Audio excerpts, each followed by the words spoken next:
Before her death in 2018, Aretha Franklin personally selected Jennifer Hudson to play her in Respect, the new biopic released in the UK this weekend.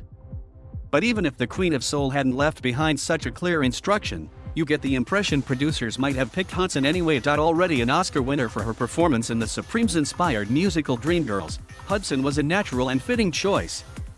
Not only could she sing and act, but she had performed a Franklin song in her audition for American Idol, the show which catapulted her to fame in 2004. But I think it went beyond singing and acting, she continues. I feel as though she saw so much more that we may have experienced or paralleled in some way.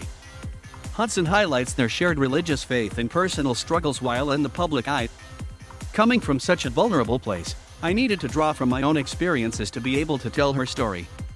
Franklin achieved music's highest possible honors across her 6-decade career. She won 18 Grammys, was inducted into the Rock and Roll Hall of Fame in 1987 and awarded the Presidential Medal of Freedom by George Bush in 2005.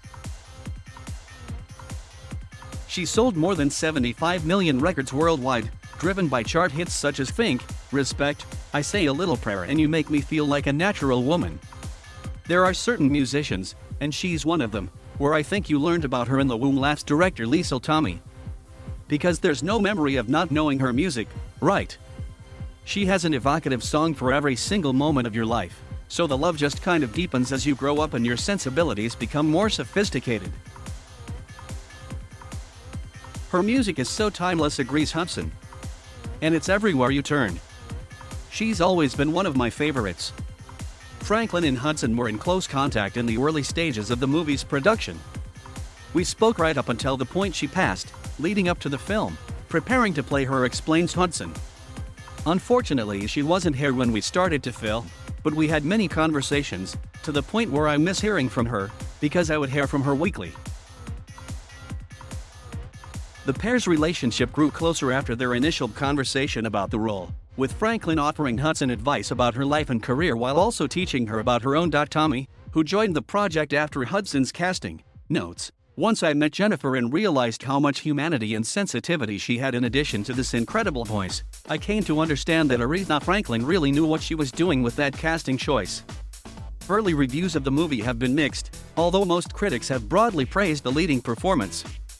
Respect is not a perfect film, but it's also not your typical biopic, and certainly is worth your attention, wrote Vanity Fair's Cassie DaCosta.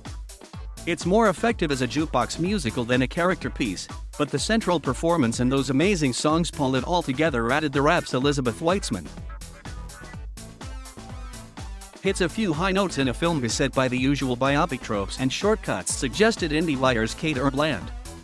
There was less enthusiasm from Mark Kennedy of the Associated Press, who said, "If you come for the Queen, you best not Mississippi. This is a Mississippi."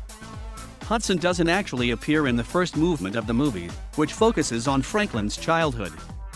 In these early scenes, we see the young Aretha, who everyone calls Ree, regularly encouraged to sing by her family, particularly her father. Ree is invited to perform at the dinner parties hosted by the family and hones her craft while sitting at the piano with her mother.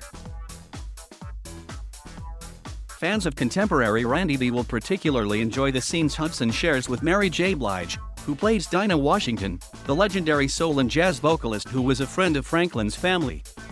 She advises and encourages Franklin, although the relationship between the pair becomes strained in later scenes. For the musical numbers, Hudson had to strike a delicate balance between mimicking Franklin while also giving the songs her own interpretation using her distinctive voice. Musically, it's like, who can imitate Aretha, really, she says.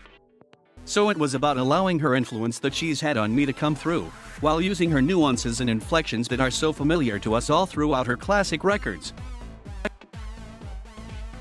Unusually for a film in the musical biopic genre, all the songs were performed live, on set.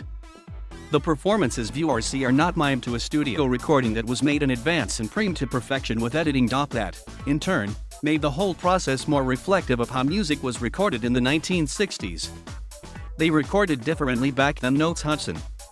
Their process was recording live, whereas ours is more digital or processed, but it's inspired me to want to approach my own music that way. She adds, when it came to finalizing the soundtrack, that was when I realized This is done differently than any film with music, because I've been blessed to do quite a few of them. Normally you go in and pre-record the soundtrack, whereas it happened the opposite way here, so we did it all there while we were shooting the scenes.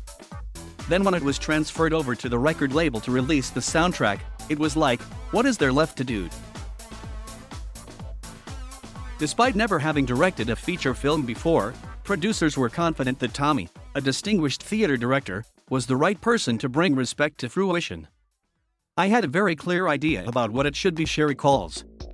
I'd proposed that it start in the church.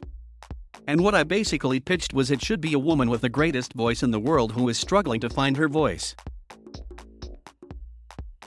Taking on a film as high profile of this is quite an extraordinary feat for someone making their film debut. The fact that I was tackling the Aretha Franklin story was almost absurd, almost a joke, that I would choose to make that my first feature film, Tommy acknowledges. But at the same time, I did feel that I had been preparing my entire career for this film. In terms of working with music and musicians in the theater, understanding what goes on in a rehearsal room, all of those things, I just felt like, every single bit of this film, I understood how to tell the story. The film didn't jump to a streaming service during COVID, unlike many others, and will instead enjoy the full cinema release. Hudson says that makes it feel more like going to a concert, while Tommy notes, Aretha Franklin really wanted a big fancy movie about her life, and I really wanted that for her. People should see it on a big screen where they can hear the glory of that sound design.